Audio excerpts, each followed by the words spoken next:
Hola, ¿me escuchas bien? Hola, profe, sí, señor. Bueno, listo. ¿Se escucha muy bajito o si se escucha claro o fuerte o qué? Cuénteme la verdad. Se escucha bien, profe, fuerte y claro. Bueno, no, estoy haciendo una evaluación porque es que estos chinos dicen que es que no escuchan y yo, a ver, pero son los únicos o será que el sordo soy yo, no sé. No, pues yo sí te escucho bien. Ujú. Listo, eso es lo importante. Bueno, muy bien. Entonces nosotros, ¿cierto? Estábamos trabajando básicamente también con esa que es la parte de la legislación laboral, ¿te acuerdas?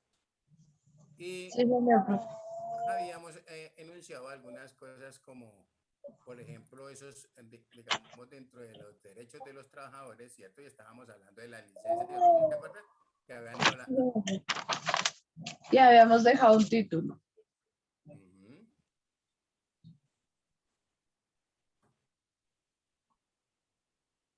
Muy bien. Dentro de eso nosotros alcanzamos a hablar, ¿cierto? Dentro de esos derechos que tiene el trabajador. ¿Qué título dejamos? Las licencias reglamentarias que debe otorgar el empleador de forma obligatoria. Correcto. Acuérdense que estábamos hablando precisamente, ¿cierto? De Alexander Coral, que nos está exponiendo, ¿cierto? Él es un abogado presente laboral, entonces por eso es que me atrevo a mostrarle las, digamos, cuáles son ese tipo de licencias y ese tipo de permisos, ¿cierto? Y si pueden ser, por ejemplo, o no negados en un momento determinado, ¿cierto? Los permisos, ¿listo? Sí, Y señor. ahí está la parte. Y alcanzamos a hablar de la licencia de maternidad en el caso de que se había ampliado de 14 a 18 semanas, ¿se acuerdan? ¿Te Sí, acuerdas? señor. Y la de fallecimiento a familiares de la primera consanguinidad de sangre. Ujú, correcto. ¿Listo? Cuando muere un familiar. Y estábamos pendientes, ¿cierto? Que, o le había comentado que básicamente existían otras, como otras tres nuevas, ¿no? Creo que, espérame, a ver.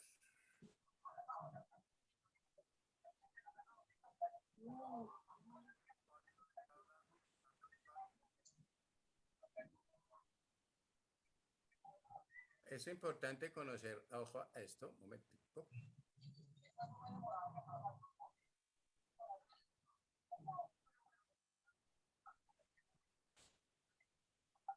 Ujú. ¿Ya estás viendo mi pantalla?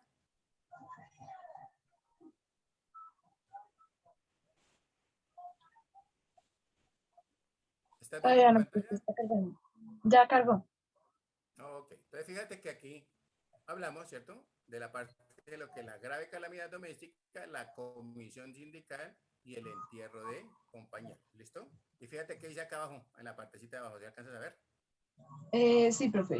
Nuevas licencias remuneradas. Entonces vamos a escuchar a Alexander Coral, ¿cierto? Porque muchas veces uno pedía un permiso pues, que para ir al entierro de un compañero. Bueno, pero se les cuenta el día y no sé qué, ¿listo? Bueno, ese tipo de cosas ahí. Soy abogado y líder de investigación legal en actualicese.com y hoy vamos a hablar en esta conferencia de unas licencias que a partir de la fecha ya son ¿Me estás remuneradas escuchando bien? Sí, señor, profe, bien. Ok. en todos los casos. Miremos, vamos a hablar de la grave calamidad doméstica, de la comisión sindical y el entierro de compañeros. Resulta que el artículo 57 del Código Laboral trae unas obligaciones especiales del empleador. Entonces miremos el numeral sexto del artículo 57. Lo voy a leer. Conceder al trabajador las licencias necesarias en caso de grave calamidad doméstica debidamente comprobada. Otra, para desempeñar comisiones sindicales inherentes a la organización o para asistir al entierro de sus compañeros, siempre que avise con la debida oportunidad al empleador y que en los últimos dos casos, o sea, en la comisión sindical y en el entierro de compañeros, el número de los trabajadores que se van a ausentar no afecte el funcionamiento de la empresa. Seguidamente, la misma norma continúa y dice lo siguiente, que es aquí donde viene el eje central de esta conferencia. Dice el artículo 57, numeral sexto. En el reglamento de trabajo se señalarán las condiciones para las licencias antedichas. Salvo convención en contrario, mucho cuidado con esto, el tiempo empleado en estas licencias puede descontarse al trabajador. Vuelvo y repito, las licencias que se tomen pueden descontarse del salario del trabajador o compensarse con tiempo igual de trabajo efectivo en horas distintas de su jornada ordinaria a opción del empleador. ¿Qué quiere decir esto? ¿Qué quiere decir el artículo 57, numeral sexto? Resulta que si la persona, si el trabajador sufre una grave calamidad doméstica debidamente comprobada, ya sabemos que cuando hablamos de calamidad doméstica estamos apartando el tema de la muerte de determinados familiares porque esos están contemplados dentro de la licencia por luto. Cuando hablamos de grave calamidad doméstica, como su nombre lo establece, tiene que ser una grave calamidad. Muchas veces, y resulta que no quiero de pronto entrar a ofender a nadie, pero muchas veces cuando el perro se nos enferma, cuando el gato sufre alguna enfermedad y demás, debemos llevarlo al veterinario, nos duele muchísimo. ¿Eso es una calamidad dentro de nuestro hogar? Sí, pero no reviste la calamidad de grave calamidad que establece el Código Laboral. ¿Qué es una grave calamidad doméstica? Nuestro hijo se enfermó, nuestro esposo o esposa están gravemente, un familiar, nuestros padres se fueron para urgencia, tuvieron un accidente de tránsito, etcétera, etcétera. Eso es una grave calamidad doméstica. O podríamos eventualmente decir que los ladrones ingresaron a la casa y tengo que hacer los trámites propios de fiscalía, denuncios penales, etcétera, etcétera. Eso es una grave calamidad doméstica. Segundo, cuando se van a desempeñar comisiones sindicales propias de la organización sindical y cuando se va a asistir al entierro de sus compañeros. Esas tres licencias, el Código Laboral, como lo podemos ver, establece que es facultad del empleador tomar una de dos decisiones. O le descuenta ese tiempo que tome ese trabajador para una de esas tres situaciones de licencia, la grave calamidad doméstica, las comisiones sindicales o el entierro de compañeros, o lo puede descontar del salario ese tiempo, o el empleador perfectamente puede exigirle al trabajador que reponga ese tiempo que se ausentó del sitio de trabajo, pero en una jornada distinta a la jornada ordinaria de trabajo. Obviamente que esa reposición de tiempo no genera el pago de esas horas extras, ni de suplementario, ni de dominicales, ni nada, porque simplemente lo que está haciendo el trabajador es reponiendo de tal manera que su salario seguirá igual, para que no tenga ningún descuento. Hasta ahí, eso es lo que establece el artículo 57, frente a esas tres licencias obligatorias que da el empleador, pero que está facultado para descontar del salario o exigir la reposición del tiempo. Pero, en días pasados, la Corte Constitucional hizo un examen de constitucionalidad de la expresión salvo convención en contrario, el tiempo empleado en estas licencias puede descontarse al trabajador o compensarse con tiempo igual efectivo en horas distintas a su jornada de trabajo, como lo decida el empleador.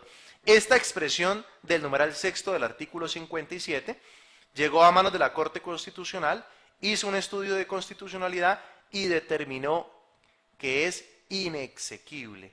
¿Qué significa inexequible? Que va en contravía de la Constitución Política de Colombia, de tal manera que al declararse inexequible sale del ordenamiento jurídico esa facultad que tiene el empleador para o bien descontar ese tiempo de esa licencia por esas tres situaciones, para descontar esa parte del salario o para exigir la reposición de ese tiempo.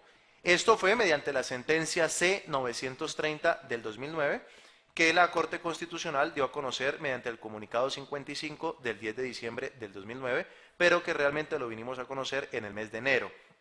Entonces, ¿por qué la Corte Constitucional determinó esto? La Corte dice, ¿cómo así que a un trabajador se le enferma un familiar gravemente, el hijo se le accidenta, por ejemplo, o sufre una calamidad en su hogar, como por ejemplo por un vendaval, por un temblor y demás, se le cae una pared, se le cae el techo, en fin, y ese tiempo que tiene que ausentarse del sitio de trabajo, pues el empleador el día de mañana se lo va a descontar de su salario. Entonces la Corte dice, no señor, la Constitución Política habla de dignidad y solidaridad y el derecho a la igualdad. Por consiguiente, sería insolidario esta norma si el empleador queda facultado para descontar ese salario en ese momento en que el trabajador está sufriendo una situación muy particular. Ahora, ¿qué pasa si el trabajador necesita ir a una comisión sindical, pero si asiste a la comisión sindical se le descuenta el salario o se le exige que lo reponga un sábado o un domingo a medianoche? Pues simplemente se están violando derechos de asociación. Por consiguiente, las comisiones sindicales ya no pueden tampoco ser descontadas del salario ni se puede exigir la reposición del tiempo. Y finalmente, cuando fallece un trabajador y deben ausentarse algunos trabajadores, pues ese tiempo en que se ausenta el trabajador para ir al entierro de sus propios compañeros ya tampoco puede ser descontado del salario ni tampoco se le puede exigir que reponga ese tiempo en que se ausentó del sitio de trabajo. Finalmente, quiero agregar lo siguiente. Es muy importante y es menester que el trabajador que se ausente por una grave calamidad doméstica, si bien ya no se le va a descontar del salario, ni se le va a exigir su reposición de tiempo, sí debe ser demostrable la calamidad doméstica. O sea, no es válido que el trabajador presente ante su empleador una excusa médica firmada por el farmacéutico o el señor de la droguería. Tiene que ser, en caso de enfermedad de su hijo o de un familiar, tiene que ser debidamente comprobado. Y en este caso estamos hablando, por ejemplo, de las certificaciones que da la EPS. Pues al fin y al cabo, todo trabajador tiene que estar afiliado a una EPS. Igual sucede con el tema de la comisión sindical. Existen las pruebas, las actas y demás que demuestran que el trabajador se ausentó y estuvo presente en una asamblea o en una reunión de su grupo sindical. Debe quedar muy claro. Y obviamente pues que en el tema de fallecimiento de un compañero, pues en este caso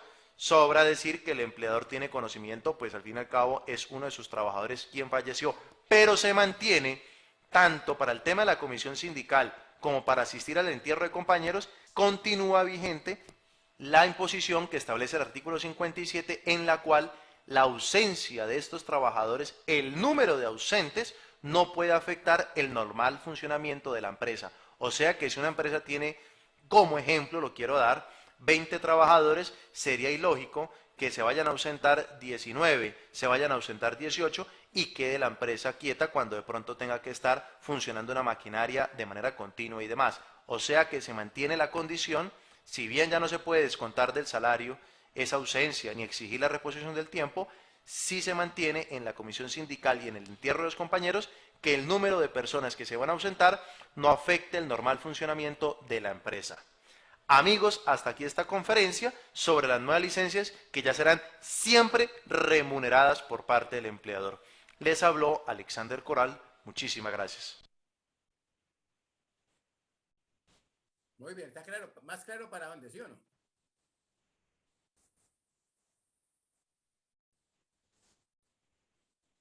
¿Sí me escuchaste, Pablo? ¿Cómo la veo? ¿Más claro para dónde, sí o no? Sí, señor. Entonces, Profe, fíjate y si que digamos a uno le descuentan algunos de estos permisos, ¿qué puede hacer uno? pues, ahí sí, como siempre dice uno, demandar. O sea, lo que pasa es que de pronto muchas veces se les descuentan eso porque, uno, porque no está, digamos, debidamente soportado la ausencia, ¿sí me entiendes? No, que fue que se me inundó la casa, ¿cierto? Y resulta que fue el baño, ¿sí me entiendes? Entonces, pero no lleva ninguna, digamos, un documento valedero para eso. Fue que me enfermé, que no sé qué, que la fiebre y fue a la esquina para que le hicieran una incapacidad, ¿cierto? A la droguería y eso no funciona así. Lo que sucede es que, ¿por qué dice uno que eso no funciona así? Porque es que ya ha pasado, ¿no? Porque Generalmente, muchas, sí, muchas droguerías personas, venden las incluso yo me acuerdo incapacidades. en un tiempo, hace muchos años que las personas yo no llegaban a trabajar los lunes y resulta era porque se ponían a beber los domingos y ese guayabo tan tenaz no lo aguantaba el lunes. Entonces todos llegaban allá, ¿cierto? Y sobre todo en la zapatería. Por eso es que Uy, hablan del lunes del zapatero, es por eso, porque me acuerdo que generalmente esas bellezas iban a jugar a fútbol, ¿cierto? Se echaban ahí en el tercer tiempo sus barilaques y resulta que cuando tenían que ir a trabajar, pues no podían levantarse del guayabo que tenían, entonces eso no está ¿qué tal justificado. esta Entonces tienen que tener una... eh, eh, justificación ujú, bien hecha? correcto, tiene que tener un soporte que le diga a usted, mire, en realidad él sí estuvo acá. ¿Listo? Ya ver que por acá tenía también la del...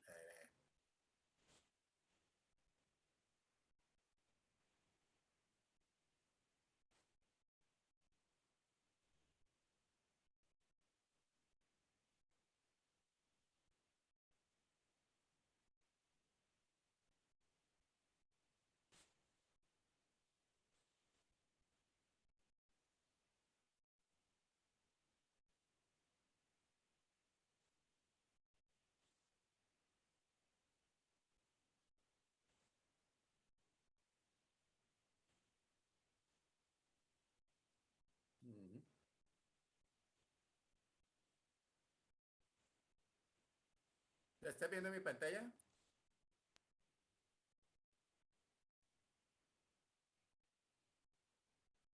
Sí, señor, profe.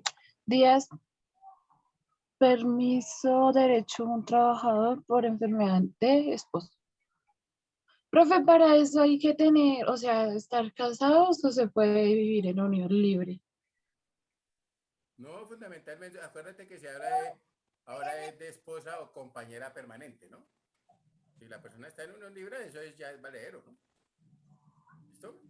Tanto así acuérdate que, por ejemplo, cuando se habla de esas separaciones ya es un problema si usted no ha convivido con la persona más de 2 años, algo así, ¿correcto? Ah, bueno, profe. Pero eso no Sí. interesa que o sea, la idea es que usted demuestre que en realidad está conviviendo con esa persona, ¿no? Esa unión libre también funciona. Incluso si uno mira en la mayoría de los formularios, por ejemplo, cuando va a hacer uno un crédito, ahí le aparece, es casado, soltero, divorciado, unión libre, Unión libre. se aparece ahí. ¿Listo? Sí, señor. Pero, obviamente, pues como todo, ¿no? Hay que demostrar, pues, si no, como hay. Bueno, espérate, a ver, que eso es interesante.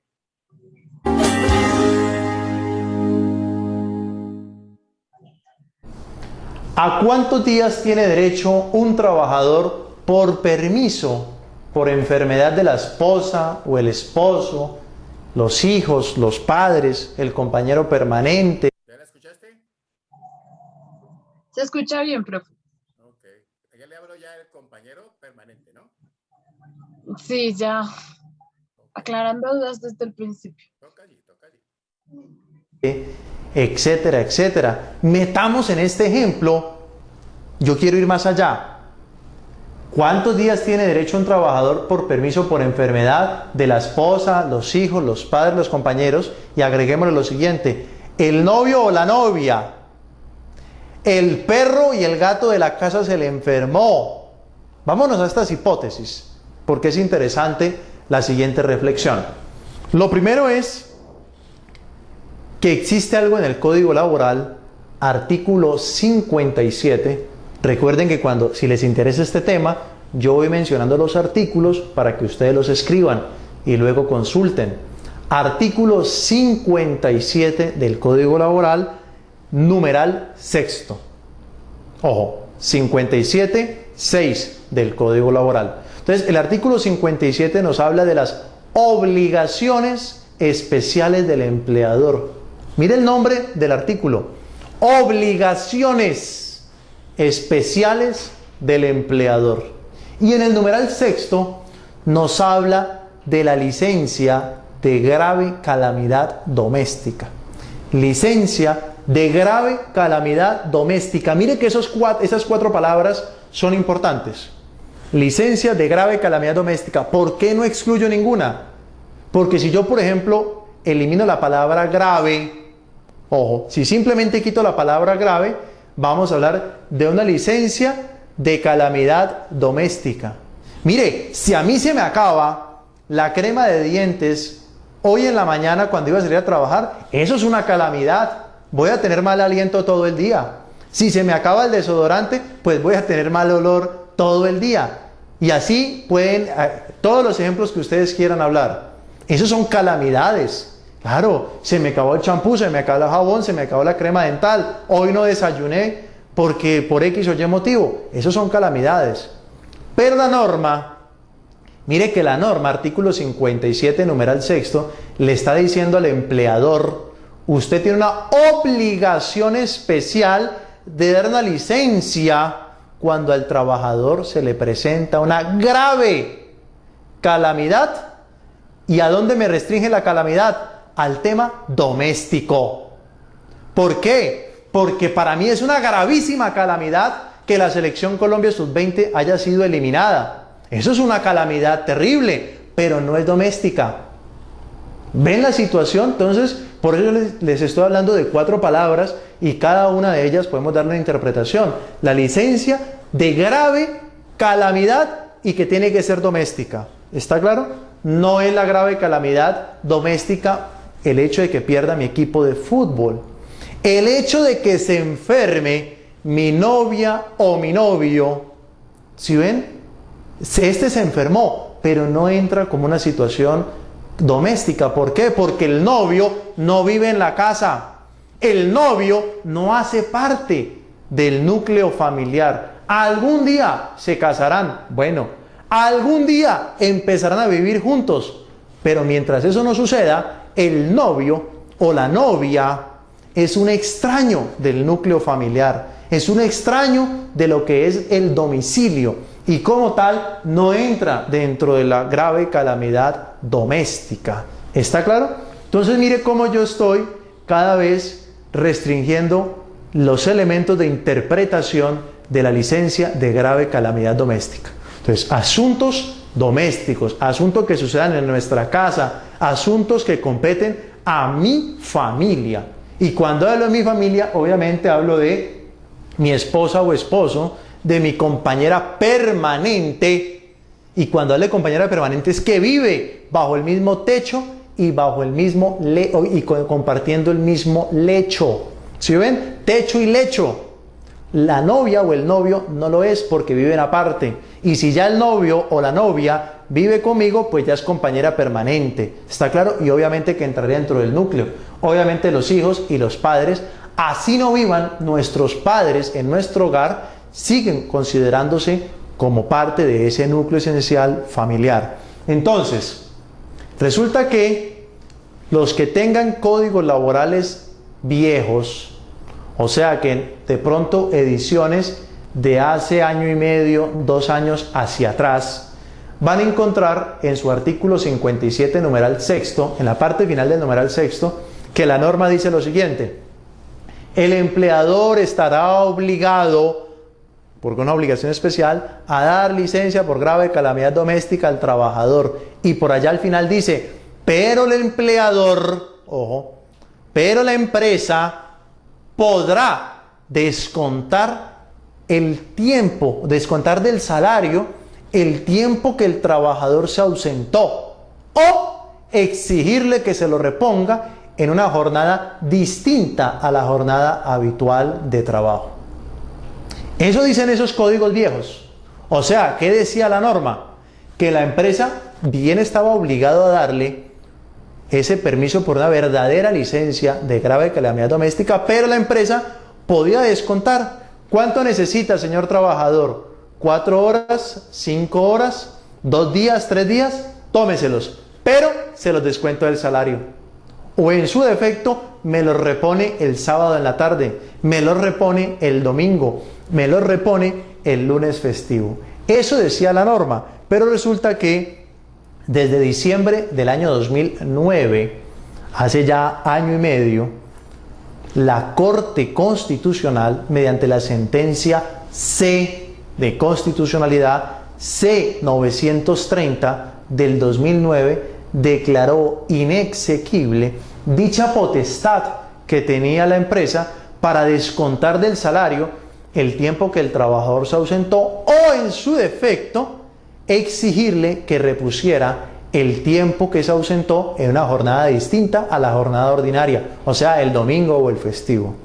¿Qué dice la Corte Constitucional? La Corte Constitucional ha establecido que si a la persona le pasa una verdadera calamidad, grave calamidad doméstica, por principio de solidaridad, principio rector de la Constitución Política Colombiana, que es el principio de solidaridad, no podemos ser insolidarios, establece la Corte Constitucional, con el trabajador que le acaba de pasar una tragedia, que su hijo está hospitalizado, que su esposa está hospitalizada, que sus padres están hospitalizados o que acaban de tener un accidente.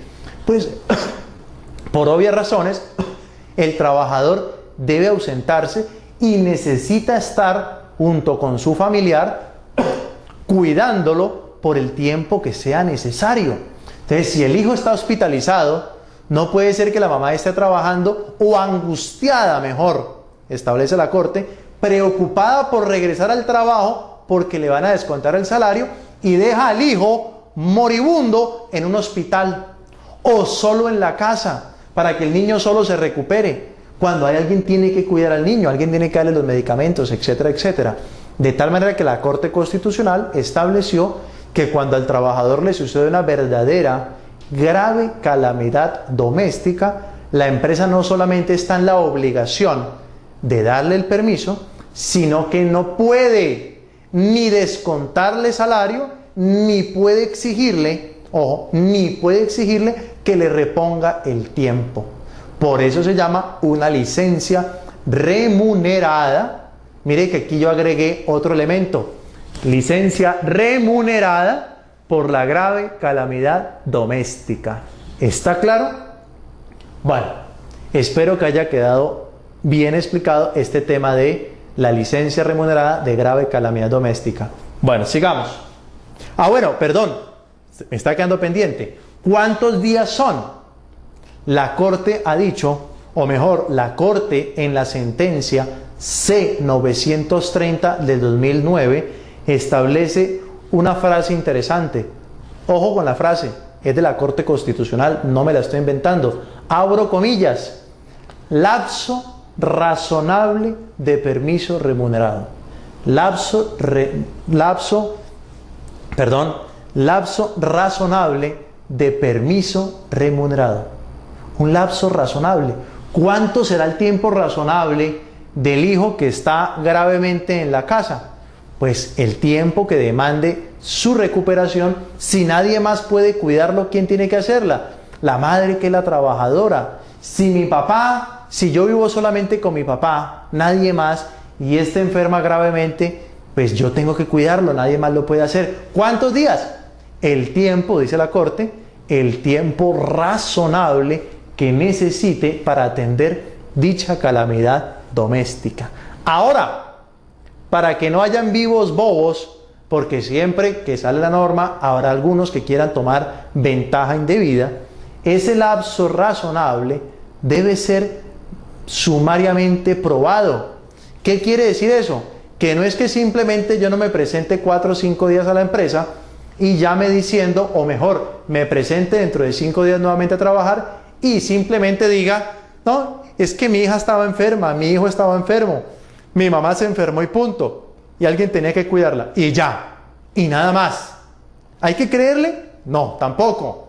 El trabajador, si bien puede tomarse el tiempo que se establezca como razonable, debe presentar una prueba sumaria de esa situación. ¿Cuál sería la prueba sumaria?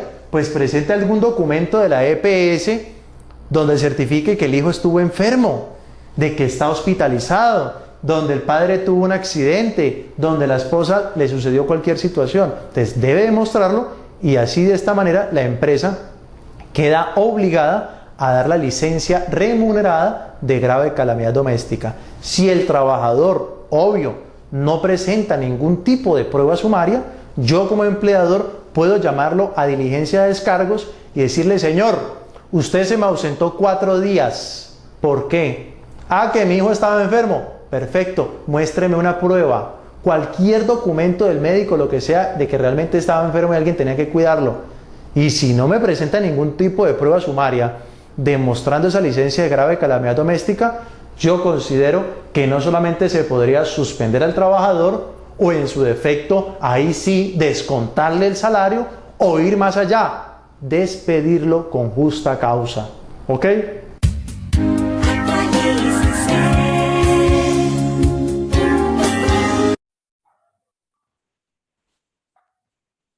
¿Listo? ¿Estamos claros ahí? Sí, señor profe. Entonces, fíjate Profe, que no sé qué pasó, pero se te bajó el volumen. se me bajó el volumen. Uy, entonces, ¿qué pasó? O sea, ahí, Suenas pacífico. ahí, ¿qué tal? ¿Mejoró, empeoró, sigue igual? Muévelo otra vez como lo moviste ahorita. Ahí.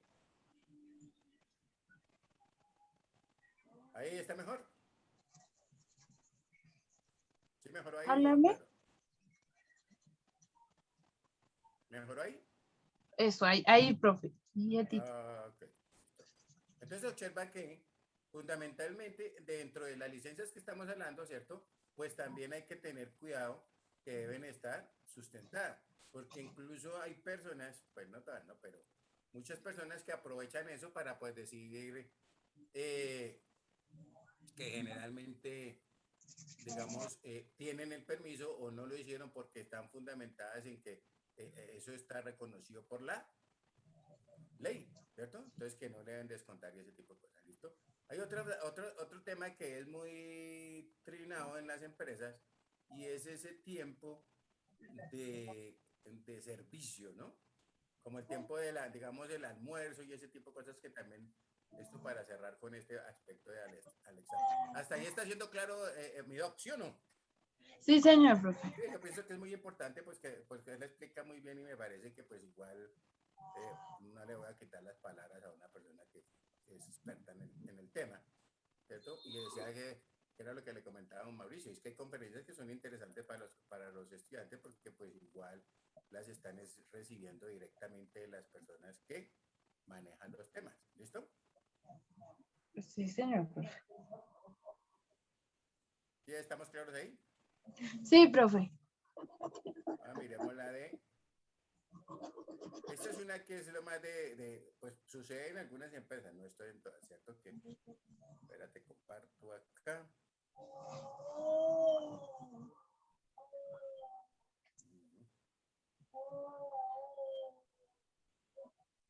Profe, toda esa información va en el contrato, ¿verdad? Sí, claro, todo eso que tiene, o sea, uno tiene que mirar el reglamento interno de trabajo, es fundamental, ¿no? El reglamento interno de trabajo uno casi nunca le pone cuidado y hay muchas, digamos, muchas cosas establecidas que uno tiene que conocerlas. ¿Listo? Sí, en eso estaba pensando yo, en que uno muchas cosas no las exige, no las pide o no las cumple porque no le pone mucha atención a esos reglamentos. Porque exacto, y porque a veces digamos, las personas están mal informadas, ¿no? Eso también sucede mucho. Miremos esta partecita aquí, ¿qué dice aquí? Tiempo de almuerzo al que tiene derecho un trabajador que trabaja 12 horas durante 4 son extras. ¿Listo? Hay que tener mucho cuidado con esto también, que a veces la interpretación, nosotros decimos, estamos trabajando 12 horas, pero resulta que me la paso 4 almorzando, 2 desayunando y 2 almorzando. Bueno, miremos, echemos acá. Si trabajo 12 horas... ¿Está bien el sonido?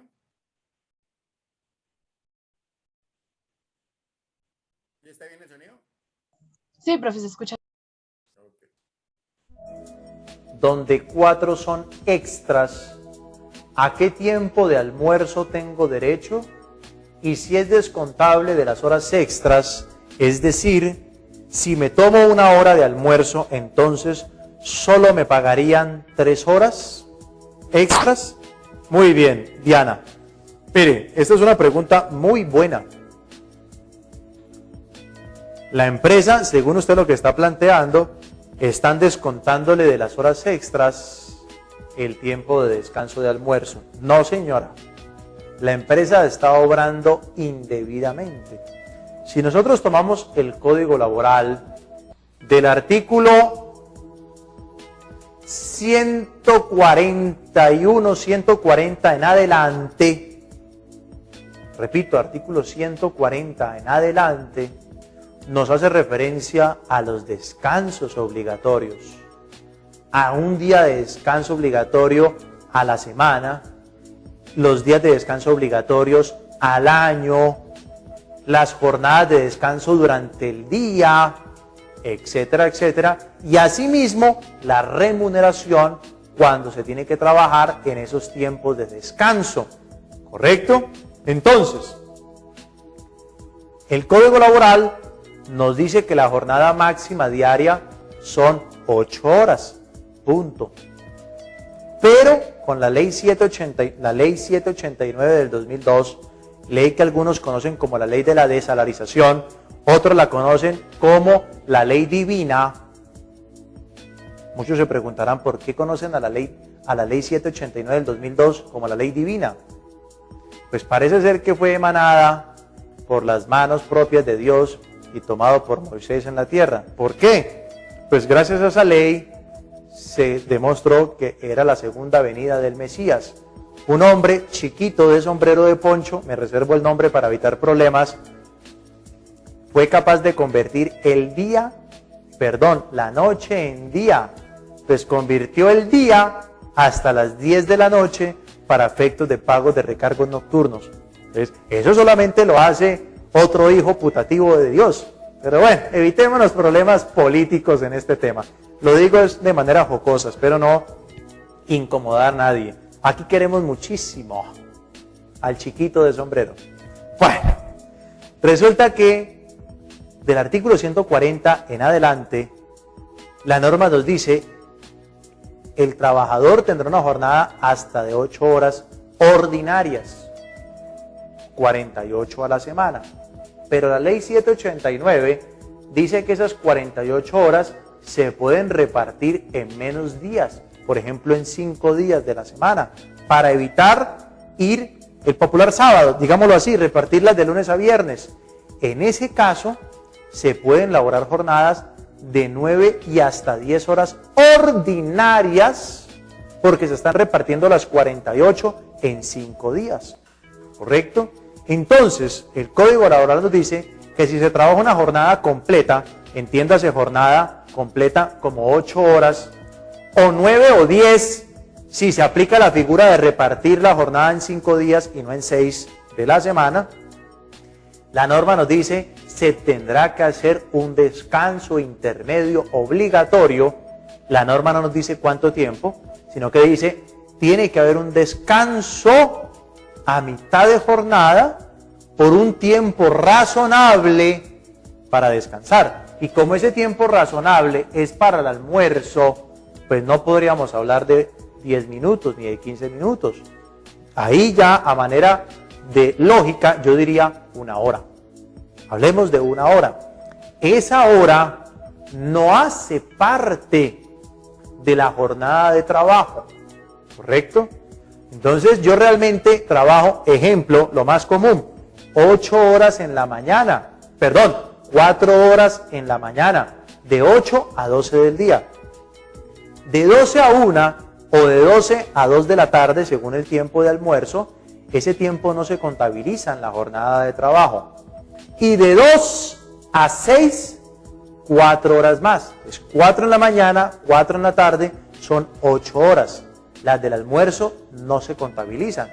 Pero si mi jornada está establecida hasta las 6 de la tarde, después de las 6 de la tarde, siempre se considerará horas extras. Siempre se considerará un trabajo suplementario, ¿correcto? Entonces no puede la empresa pretender pagar menos horas extras diciendo que ese tiempo es el que la persona se ausentó para almorzar, porque bajo esa tesis estaríamos diciendo que una persona trabaja 8, 9, 10 horas seguidas sin el tiempo de descanso intermedio que establece el Código Laboral, ¿ok? Entonces, repito, a mí me tienen que decir hasta qué horas es mi horario normal, punto. Señor Pepito Pérez, su horario va hasta las 3 de la tarde, perfecto, quiere decir que después de las 3 de la tarde en adelante es horas extras, punto. No me lo pueden descontar bajo el argumento de que es tiempo que yo me tomé para almorzar, porque esa jornada es aparte, ¿ok? Les recomiendo entonces, Diana, en Bogotá, la lectura del artículo 140 en adelante para que quede claro que esta es una ilegalidad, ¿ok?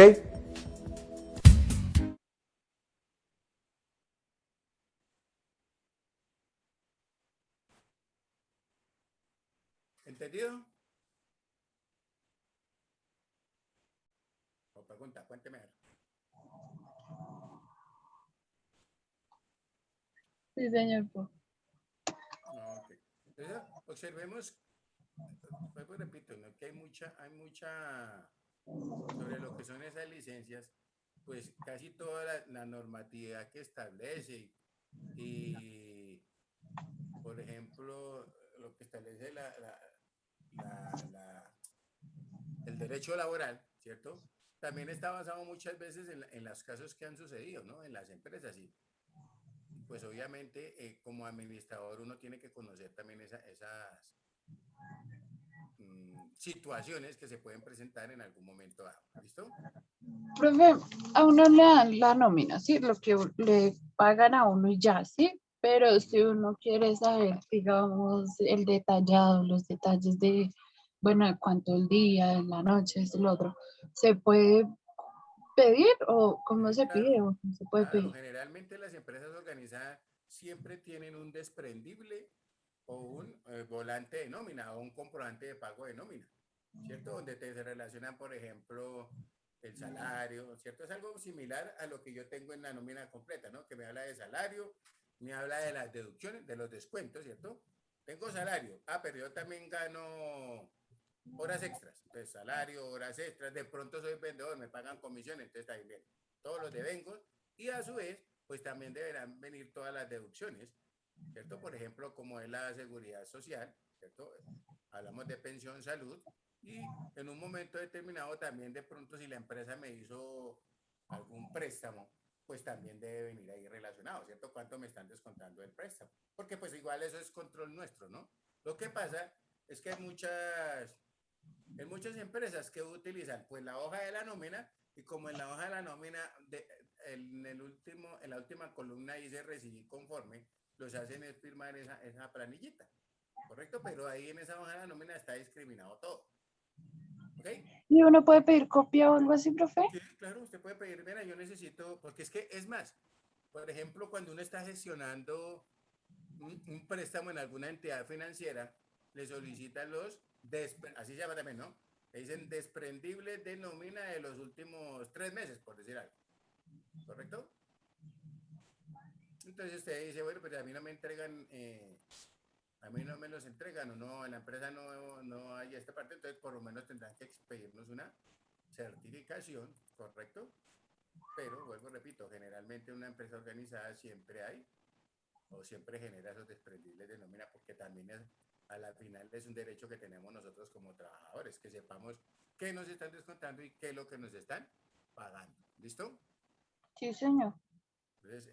Y vuelvo a repito, mire, es que hay muchas personas que no hacen esto, o sea, que no, porque no tienen claro, ¿no? No tienen claro qué es lo que tienen que hacer. Otras personas que se niegan a esto porque dicen que es que aquí a mañana me demandan o qué sé yo, sacan un poco de disculpa. Entonces uno como asesor, ¿cierto? O como una persona que sabe el tema, pues uno le recomienda, ¿no? Uno le dice, mira, hagamos una cosa, firmamos un contratico, ¿cierto? Y de todas maneras eso le va a servir a usted de respaldo también en el caso de que llegue a existir alguna controversia entre nosotros, ¿no? ¿Estamos ahí o no? Si digamos uno tiene una queja sobre eso, ¿toca hacerla de inmediato o hay tiempo para hacerla? Para solicitarla, no, tú la puedes solicitar. Generalmente uno qué hace, pues una cartica solicitando eso. Yo no sé cómo será digamos, en el departamento de personal, cuál será el procedimiento. Si estoy trabajando en una planta, cuál será el procedimiento, ¿cierto? En el departamento de relaciones industriales. Todo depende de la empresa, ¿no? Y digamos de las políticas que tenga. Pero están obligados a pedirlo, sí, claro. Es más, nosotros, cuando uno trabaja así por horas, por ejemplo, como nosotros los profesores en Intesco, a nosotros siempre nos entregan una copia del comprobante de pago y nos dicen que nos pagaron, ¿cierto? Y en el caso de hacernos alguna retención, pues nos lo colocan ahí y listo. ¿Correcto?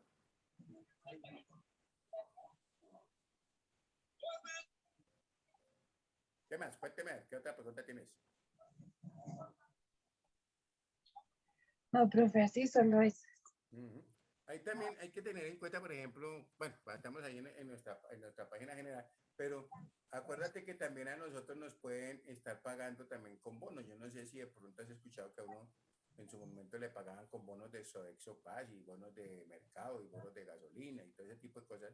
Todo eso debe uno también eh, comprenderlo, tenerlo claro. ¿Tú te acuerdas que hablaba de la cuestión del despido, ¿cierto? De un empleado. Voy a compartirte para que miremos el tiempo, ¿cierto? Hay unos tiempos también para uno establecer demandas, ¿cierto? Para decir, yo creo que esto de pronto te puede servir. ¿Está viendo mi pantalla? Espérate. Esto está aquí. Alexander. ¿Estás viendo mi pantalla? Sí, profe. ¿Qué Tiempo dice acá? para tiempo para instaurar una demanda cuando hay despidos sin justa causa. ¿Puede pasar? Sí. ¿Correcto? Sí, señor.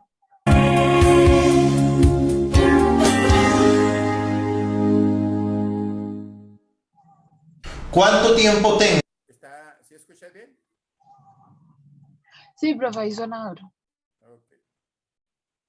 para hacer una demanda laboral a una empresa que me despidió sin justa causa y no me liquidaron la indemnización? Muy bien. Vuelvo y repito, ¿cuánto tiempo se tiene para demandar el cobro de una indemnización por un aparente despido sin justa causa? Lo primero que vamos a establecer antes de hablar del término es qué se considera un despido sin justa causa.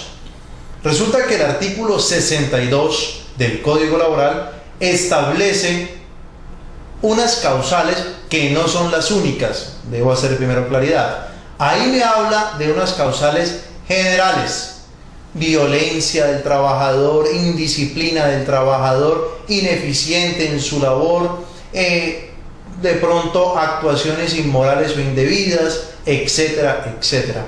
Pero pueden existir otras causales, por ejemplo, unas que se han consagrado expresamente en el contrato de trabajo como obligaciones, otras que pueden estar establecidas en los reglamentos internos de trabajo, y el mismo artículo 62 del Código Laboral nos remite al artículo 58 y siguientes del Código Laboral, donde se establecen unas prohibiciones y unas obligaciones especiales para los trabajadores.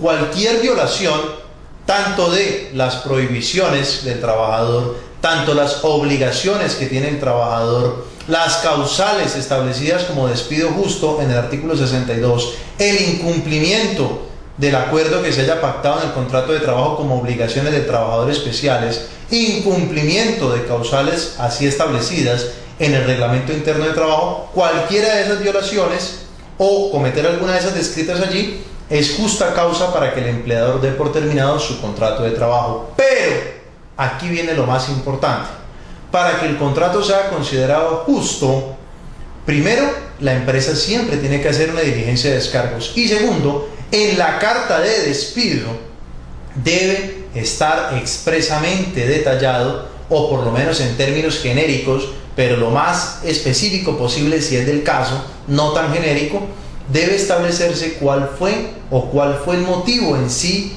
que la empresa está determinando para dar por terminado el contrato de trabajo. No basta con que la carta diga: señor fulanito de tal, se le informa que su contrato de trabajo se da por terminado a partir de la fecha porque usted violó el Código Laboral.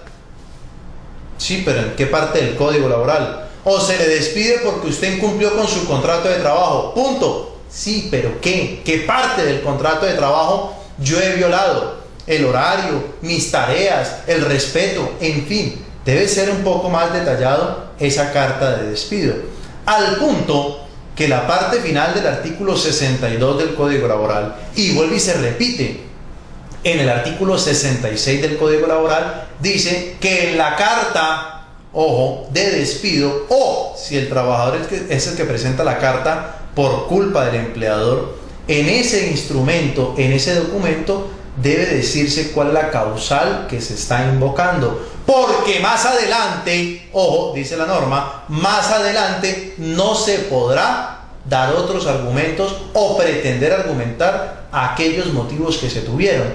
Eso significa que tiene que plasmarse en la carta de despido cuál fue el motivo. Si la empresa omite, ojo con esto, omite detallar cuál es la verdadera causa del despido, por ejemplo, simplemente se le dice su contrato termina hoy y punto, o simplemente dice su contrato termina hoy porque usted violó el contrato de trabajo y nada más, o simplemente dice porque usted violó el Código Laboral y nada más, pues ahí no está motivada esa carta, no está descrita cuál es la causal, y por consiguiente se va a considerar una terminación sin justa causa por parte de la empresa, porque no lo dice. ¿Está claro?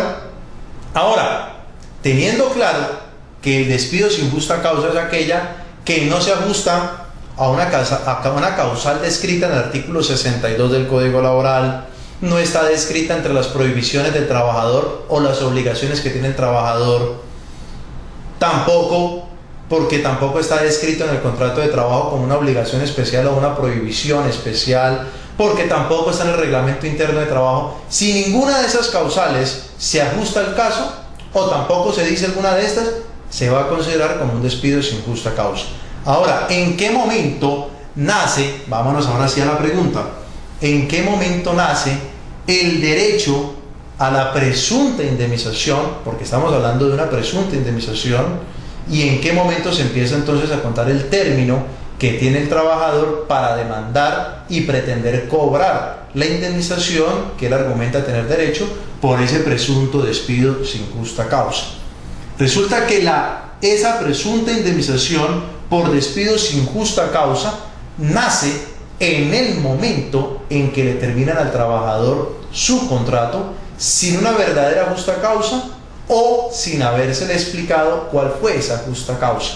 O sea, si su contrato le dicen hasta hoy trabaja y nada más, a partir de hoy, o mejor, a partir de mañana, para no enredarnos, a partir de mañana que me tienen que pagar mi liquidación a más tardar, porque hablamos de un pago inmediato, me tienen que reconocer esa indemnización. Pero como esa indemnización los empleadores por regla general no la pagan voluntariamente, toca que acudir a la vía judicial. Y en ese caso, la ley, el Código de Procedimiento Laboral, nos habla que los términos para buscar a través de la sentencia judicial una reclamación laboral, el término es de 3 años. ¿Cuándo empiezan a contar? Vuelvo y repito, desde el momento en que me terminaron el contrato sin justa causa. A partir de ese momento, tengo 3 años para presentar la respectiva demanda y en esa demanda decirle al juez, muy sencillo, señor juez, me despidieron sin justa causa porque en la carta no dice cuál es la razón, o simplemente es muy genérica y no se sabe qué es realmente la causa. Yo simplemente muestro esa carta y le tocará a la empresa tratar de defenderse, pero como dice el artículo 62 en su parte final o en su artículo 66, la única prueba que tiene la empresa para demostrar la causa con la que despidió o la verdadera causa con la cual despidió al trabajador, la única prueba que tiene la empresa es la carta de despido. Ninguna otra va a aceptar un juez de la República. Puede ser, mire, esto es tan delicado y quiero hacer esto mucho hincapié, sobre todo en los que son jefes de nómina que me están escuchando. Puede ser que Pepito Pérez, toda la empresa lo vio robando. Todos lo vieron cuando se estaba llevando la caja menor de la empresa. No hay duda que Pepito Pérez es un bandido. ¿Está claro? Pero resulta que en la carta de despido simplemente dice, su contrato va hasta hoy. Lo despedimos porque usted violó el Código Laboral. ¡Punto!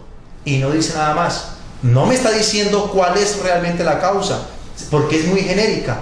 El día de mañana ese trabajador puede demandar y puede reclamar la indemnización por despido injusto. ¿Por qué? Porque la carta no dice cuál es la razón. Así la empresa lleve como prueba al proceso judicial los 40 trabajadores restantes en calidad de testigos, el juez no los puede admitir, porque, vuelvo y repito, la parte final del artículo 62 y el artículo 66 del Código Laboral es muy específico al ordenar que debe decirse en la carta cuál es el motivo, porque luego no se puede pretender demostrar cuáles fueron las verdaderas causas. ¿Ok?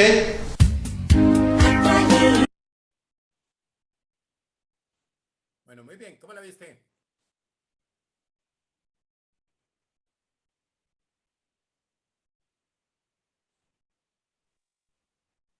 Dime, profe. ¿Cómo la viste? ¿Sí me escuchaste? ¿Sí me escuchaste? Sí, profe. Ah, Ahí bueno. se te Entonces, escucha. fíjate que ahí fundamentalmente, ¿cierto? Tenemos esas partes de esas de indemnizaciones y obviamente y las licencias y todo ese tipo de cosas es lo que tenemos que tener presente cuando nosotros conocer, ¿no? Dónde vamos a buscar y qué es lo que se dice al respecto. Y en el caso de uno no tener la certeza, pues sí, ahí no hay nada más que hacer, apoyarse en un abogado, ¿no? ¿Estamos ahí? Enciéndeme la camarita ahí para que quede la evidencia ahí de la clase y entonces nos veremos dentro de 8 días, si Dios nos la presta. ¿Listo?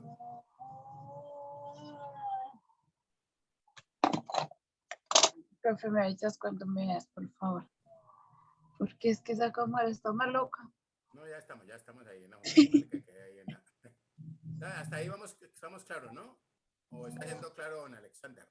Sí, Entonces, profe. fíjense que él, pues vuelvo y repito, es un especialista en la parte, un líder de investigación y sobre el aspecto y me parece que es bien interesante compartir este tipo de información con La ustedes. tiene clara. ¿Listo? Y tenemos claro. Bueno, entonces que mi Dios te bendiga, un feliz fin de... Amén, profe. Igualmente, muchas gracias por todo y feliz día. Mismo, ¿no? Que Dios te bendiga. Amén, profe. Igual.